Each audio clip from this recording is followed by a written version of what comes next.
and welcome to New Jersey Politics with Laura Jones. I am Laura Jones, and we're so glad to have you here. Soaring electric bills are hitting New Jersey families hard. They are up 17 to 20% from this summer. But there's one new report that is painting a brighter path that could lead to some relief. Standing by is Justin Balik, the state's policy director for Evergreen Action. He's going to talk about that. First, for the second year in a row, New Jersey has claimed the title of one of America's least competitive states, ranking 49th in the Tax Foundation's 2025 State Tax Competitiveness Index. We've got the nation's highest corporate income tax, sky-high property taxes, and a complex code that punishes businesses and families alike. We are joined by tax policy expert and founder of the New Jersey Policy Institute, Rosemary Becchi. Rosemary, good to see you. Welcome. Thank you. Thank you for having me today. Oh, yeah. Okay, so we're number 49. All right. The Tax Foundation is calling New Jersey's tax system complex, non-neutral, and comparatively high rate. So for viewers at home, I think we kind of know what it means, but give us your take on what it actually means for the average family and small business owner in the state. So what it means is that it costs a whole lot more money to live here in New Jersey or to do business here. And frankly, what it's leading to is that businesses and families are leaving New Jersey. Well, and it's interesting because the state does have programs that they try to attract and keep businesses in the state. But again, that high corporate index, corporate income tax, the highest in the country, it really, can you talk about how it's impacting job creation and keeping companies from expanding? A lot of companies, they do want to stay here, but they can't, they don't. They go down south, they go across the river. No, you're absolutely right. We've got incredible resources here, and what we are seeing is that companies are leaving because that corporate tax rate is so high. I mean, what we've really got to do here is we've got to get our budget under control, right? We've got to lower our spending and then simultaneously lower our taxes. And one of the first things we've got to do is lower that corporate tax rate. I mean, because it makes us so uncompetitive. When I talk to CEOs, what they tell me is they can't attract talent here because of our taxes. Like, people don't want to come here. And so that's forcing them as well to go to other places. I mean, I think you see it even as students graduate from high school. They're not even staying in the state for college, let alone they're not coming back to work in the state. When you look at this past election, Jack Ciattarelli, the Republican who ran for governor, talked a lot about about business, making that a priority. Mikey Sherrill, though, won handily. And her campaign was a lot about affordability, a lot about utilities. When the reality is, you do have to look at businesses. You do have to look at the business community and ensure that businesses are making jobs available for people and that it is livable to live and work here. How hopeful do you feel under the Mikey Sherrill's administration that lowering the corporate tax rate is going to become a reality or a priority, I should say? So I think it's fascinating that when you look back to the governor's race 4 years ago, right? Phil Murphy said, if taxes are your issue, this isn't your state. So, and then you saw this year, both candidates very much focused on affordability. Now, Mikey Sherrill mostly blamed it on the feds, and Jack was very focused on the policies that were adopted here by the Murphy administration. And so I am hopeful because the overall message is that affordability is not working, that the people of New Jersey need some kind of relief. How that translates is to be determined. But I think one of the biggest things, and I think it's incumbent upon all of us in New Jersey, is to push really hard on, is that we've got to lower our spending and simultaneously lower lower some of those taxes, so that we attract not only corporations here, but we attract top talent here as well. Does that become more challenging considering the Democrats have even more seats in the legislature than they did before? They control the governor's office, the state legislature. Republicans haven't won a statewide office since 2013. And Republicans do talk a lot about transparency when it comes to school funding. And, you know, we have the highest, you know, among the highest property taxes in the nation. With Democrats in control, you know, how optimistic do you feel that there will be that transparency? I think it's going to be hard, but I think that it is really critical for not only people in the legislature, but also for New Jerseyans just to demand the transparency. I mean, you and I have talked about it in the past. The fact that we don't know what's in the budget until more than a month after it passes is not acceptable. There should be a process in place where the proposals are being evaluated, that there's amendments to the process, and there's an opportunity for New Jerseyans to weigh in on what's being proposed. A little bit about how Governor Murphy, he's defended the state's tax structure, and he said that this is necessary for funding schools and services. So, you know, how do you respond to that argument that high taxes, that's just the price you pay for a high quality of life in New Jersey? I think we have to look around the country and we have to look at our neighbors. One of the things that the Tax Foundation report points out is that our tax code here in New Jersey is extraordinarily complex. We've got 7 brackets for our individual tax rates.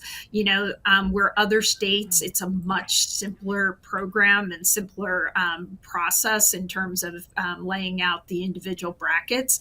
And so I really think we need to kind of look around the country, take a close look at what's worked and what's not, and go from there. Yeah, I mean, it's complicated just, you know, hearing about all of these different brackets. And the Tax Foundation that did the study, they said that this index that they have is kind of like a roadmap for improvement. So if you were advising legislators, what are some of the reforms that you might pass along, or that you would say that they should put as a priority as they head into the next legislative season to actually help the state of New Jersey? So I really think that they've got to look at restructuring the code, right?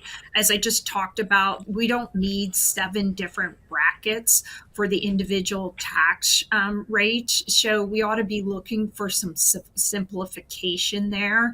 And that, I think, is a really important thing to do. And again, I think we ought to be looking throughout our code to find other ways where we can support and help businesses. And sometimes that's going to be, frankly, outside the tax code. I think, you know, when you look at rules regarding independent contractors and things like that, we've got to reduce the regulation and really support our businesses and support different business models. Well, and that's a huge issue in New Jersey, is that independent contractor, that status of being able to file as an independent contractor. That is something that is still is very much in question right now in the state. Absolutely, and it is such a critical issue. And as far as I'm concerned, it's a women's issue, right? A lot of us, I've done it in my own career, have worked as independent contractors. It gives people flexibility, and I think you have to recognize that. It gives a business flexibility, and it gives an individual flexibility, and so I think that we have to really recognize those different structures, and I think we have to allow for them, frankly. Is there anything that can be done during the lame duck session, or are you more focused on once Governor-elect Mikey Sherrill is sworn into office, working with the next administration? I think that a lot of us are focused on the new administration and the next administration. I think it will be very important for them, again, to kind of look at all this and take this into account as they move forward. Again, I think we heard throughout, the campaigns, the number one issue was affordability. And I think that, we've got to start to look forward and figure out those solutions. And I think some of those solutions need to be kind of long-term plans in order to reduce taxes and the spending. All right, Rosemary Becchi, thank you so much for taking the time to talk to us. Always a pleasure to see you. Thanks for having me.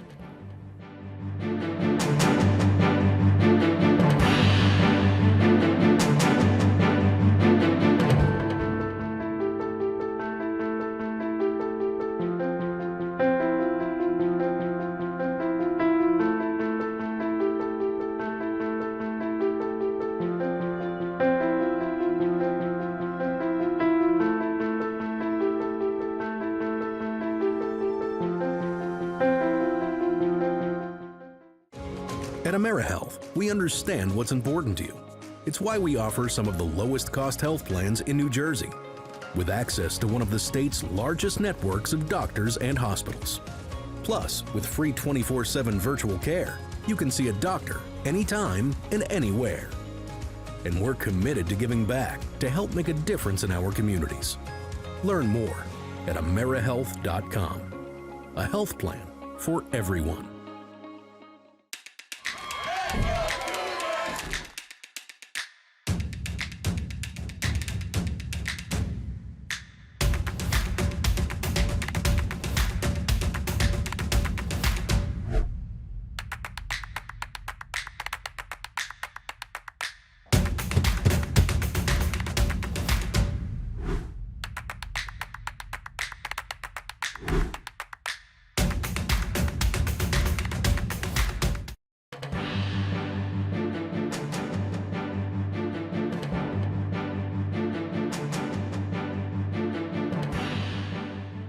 Justin Balik is the state's policy director for Evergreen Action. He's here now to talk about clean energy and the cost of energy in New Jersey. Justin, good to see you. Thank you for joining us.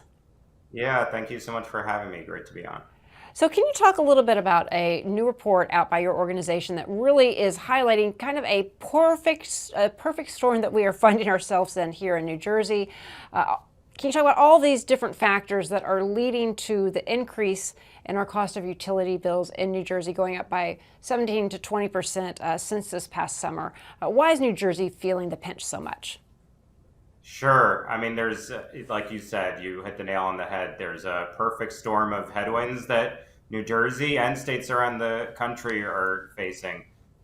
There's a few different factors that are front and center that's really important for people to understand. One is we have this unprecedented demand growth driven by data centers and the AI industry. That's a big factor in terms of what's going on.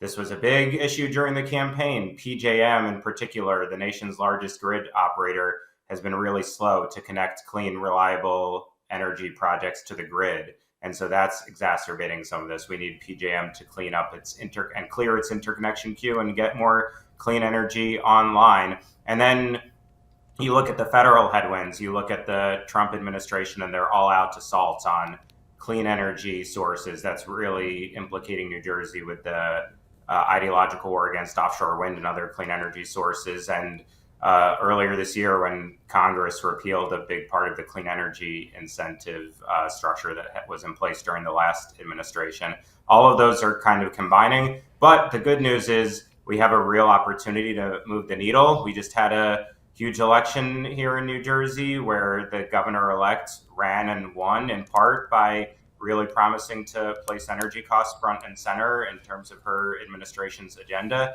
And this report that we have out shows that there's a few key interventions that state leaders could be pursuing right now. Number one is getting more clean energy built and online.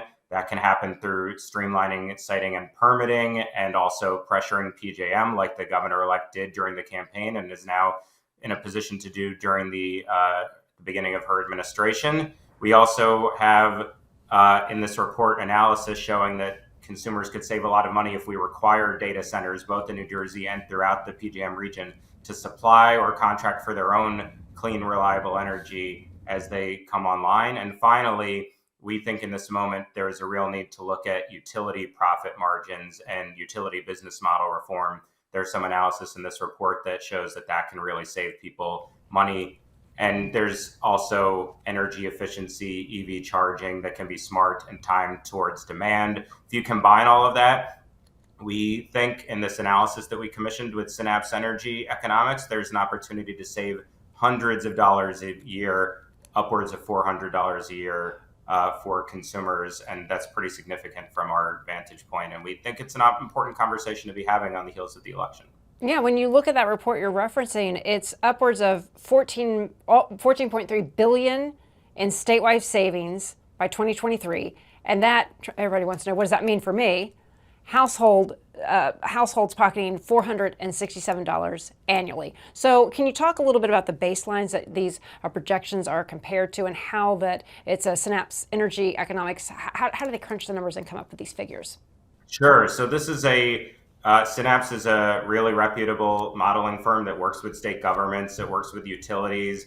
Their analysis is cited at the Federal Energy Regulatory Commission. It's cited in state public utility commission proceedings all over the country. And they're looking at the status quo, where rates are projected to go up and up and up based on these headwinds, demand growth and federal attacks, as we mentioned. And we picked just a few key interventions like the ones that I mentioned and measured those against the status quo where bills are going up. And we think that these interventions, based on this analysis that is independent and third party that we commissioned, can really start bending the cost curve. It's not meant to be the be all and end all. There's plenty of other policies. We need an all hands on deck approach to this, but we think that these are the key policies to start with for New Jersey as we get into the new administration. And we're excited about the opportunity to really make a difference in addressing the cost of living crisis. I think the bottom line is that the analysis bears out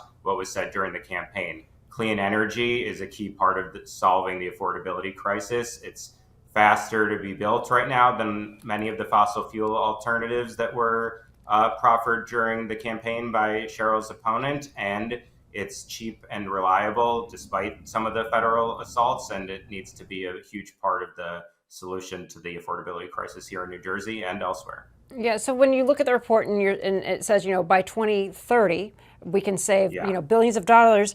My mind thinks, oh gosh, 2030, that's really far away. It's not. It's only 5 years away. But right. When you look at, building clean energy, other sources of energy, what type of timeline can people realistically expect? You're talking about how some of these things can be done quickly, but what is your definition of quickly? When it comes to people trying to pay their bills this month, 2030 is an eternity.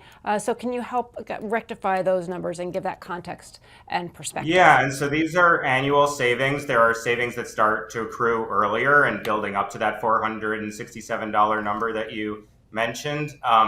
The other piece that I think is important for everybody to understand is we see this overall solution set for solving and addressing the energy and electricity affordability crisis as really being a three-legged stool. And the solution set in our estimation consists of immediate ratepayer relief and seeing what we can do to give people some immediate help with their pocketbooks with utility costs. We know that that's been a big priority of the governor-elect, and that was a big campaign issue. That's something that we're supportive of. We also know that deploying clean energy as fast as possible is really important. There's an effort by both New Jersey currently under this administration and some other states to bring as much clean energy online right now as is possible because some of these federal tax credits are still in effect. So racing to deploy as much clean energy as we can before those sunset and subsequently is going to be really important.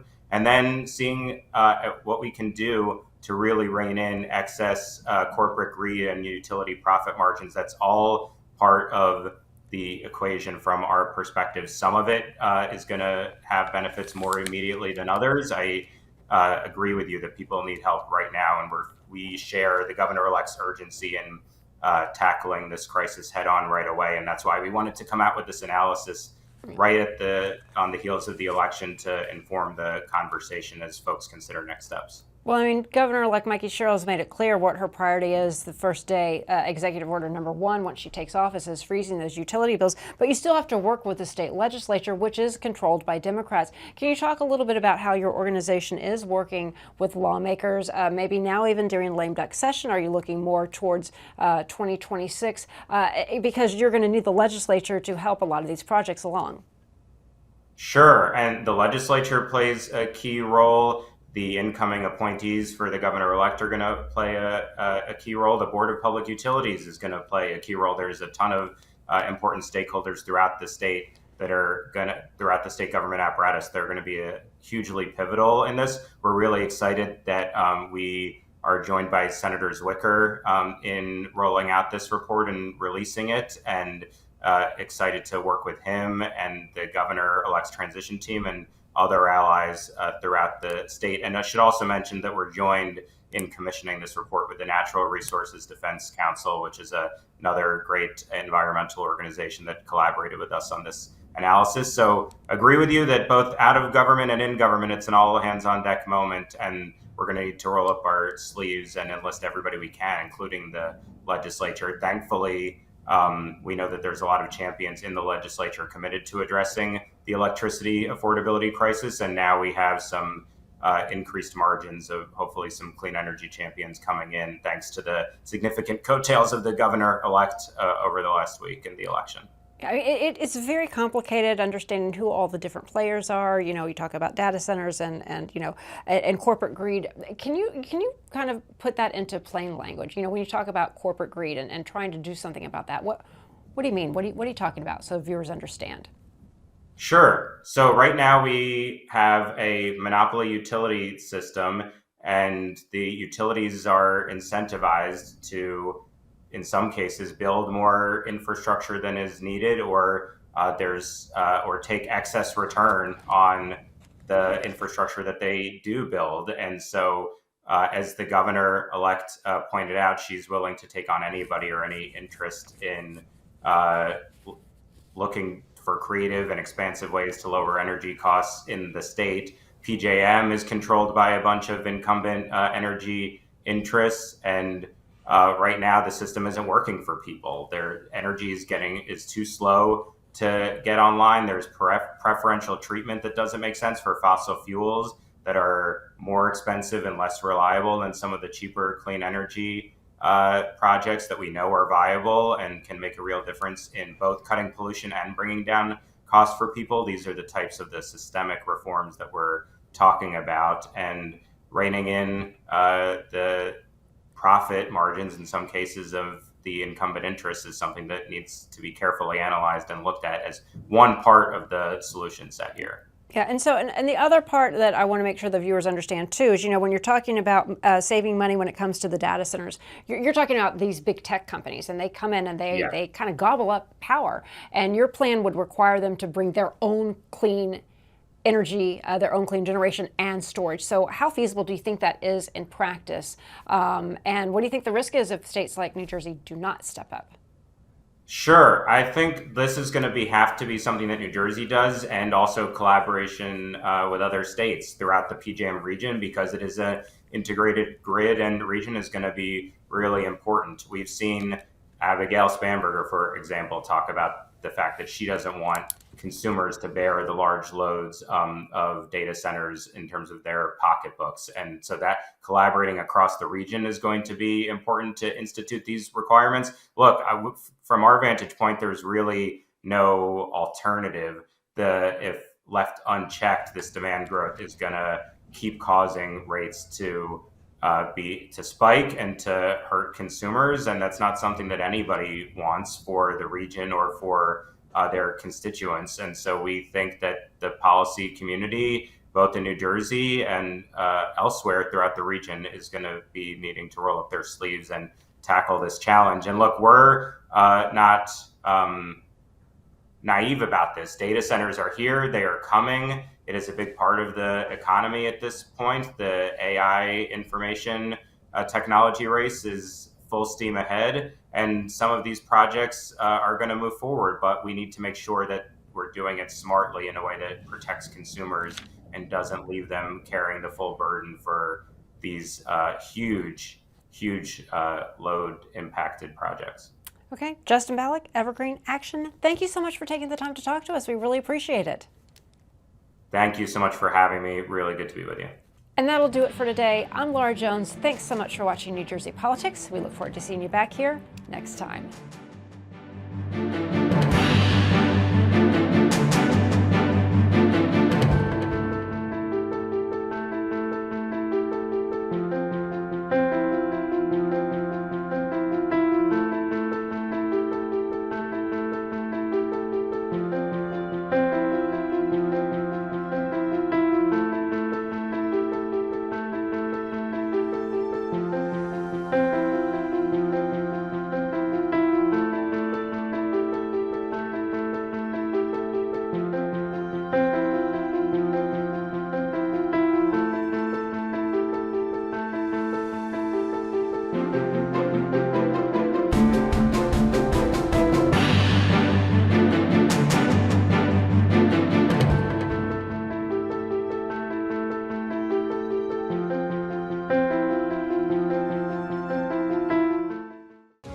At AmeriHealth, we understand what's important to you. It's why we offer some of the lowest cost health plans in New Jersey, with access to one of the state's largest networks of doctors and hospitals. Plus, with free 24/7 virtual care, you can see a doctor anytime and anywhere. And we're committed to giving back to help make a difference in our communities. Learn more at AmeriHealth.com. A health plan for everyone.